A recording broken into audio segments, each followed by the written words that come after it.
2018 Solo Skiff. Thought I'd do a video of it. So I guess we'll start out at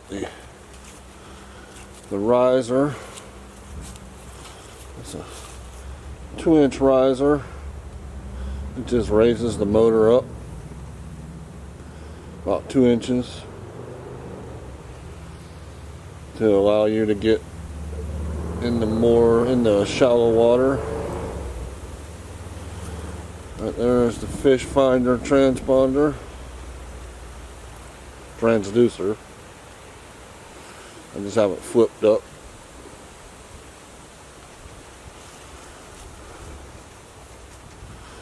Right there's a seat / pulling platform. You can sit on it and steer the boat, where you can stand on it and pole or sight fish. Being 6'5", sitting on the original hatch height was a little uncomfortable, so I just raised it up. And that's not permanent. Everything's screwed together with stainless steel screws on the platform. I can, if I take it out more, if it's too tall, can shorten the legs a little bit. Everything comes apart. Nothing's glued. Just for that reason.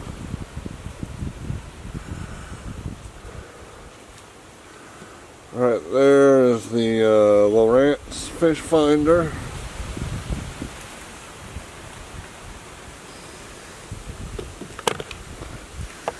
It's an Elite 5 HDI. The battery for it is inside the hatch in a waterproof box.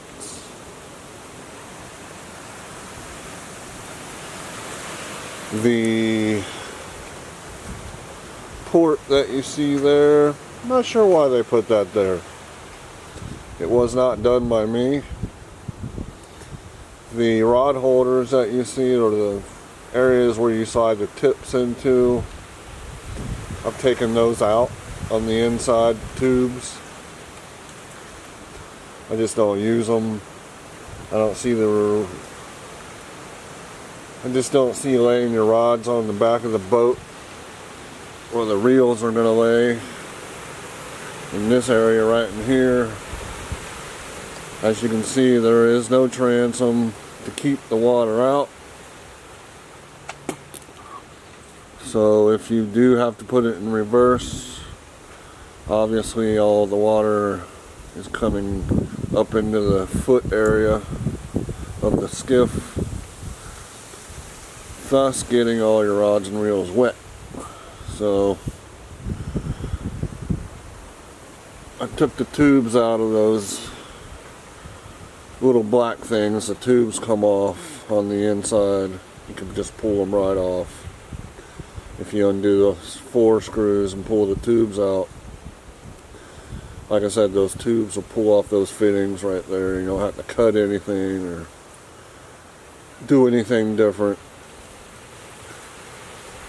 And on the top there's a GoPro mount.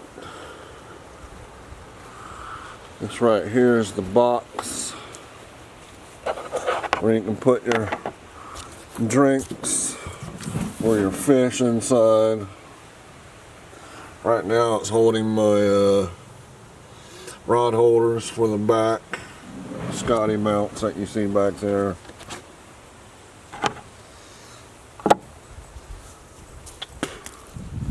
It's a good little skiff. It'll float in pretty much anything you put it in.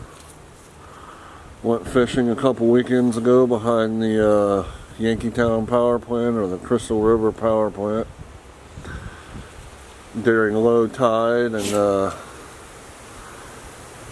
had to get out and walk a couple times, but other than that, it would float in about 4 inches of water. You could pole it in.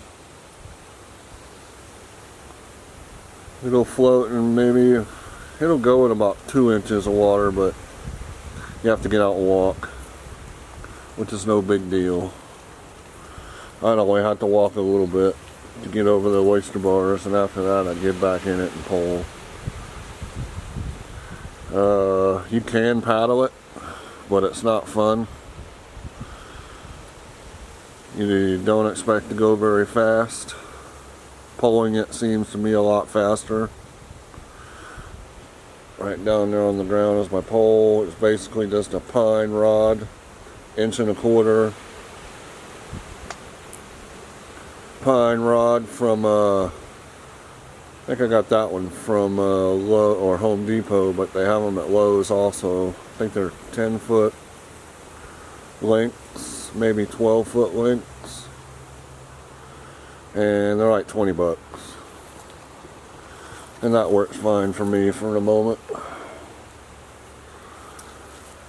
Oh, that's about really it. There's a paddle holder there. That was installed by a previous owner. I am the 3rd owner of this skiff. So most of the holes and screw holes and all that weren't done by me, but I filled them all in. You can see they're all filled in. 5200 goop, marine goop.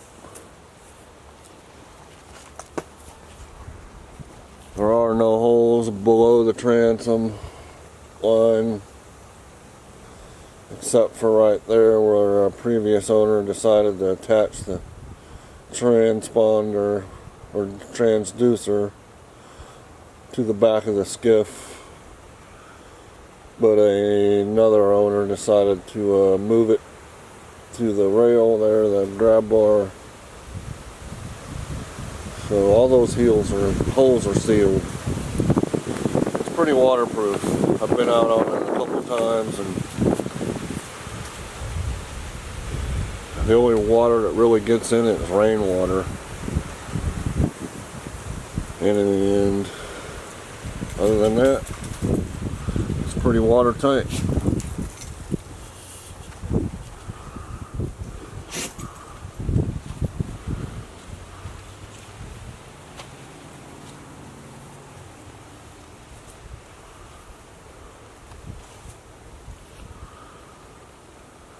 And that's it. If you have any questions, concerns, this is for sale. It's 14 foot 5 roughly. I believe it's somewhere around 41 inches wide, 42 wide, somewhere around there.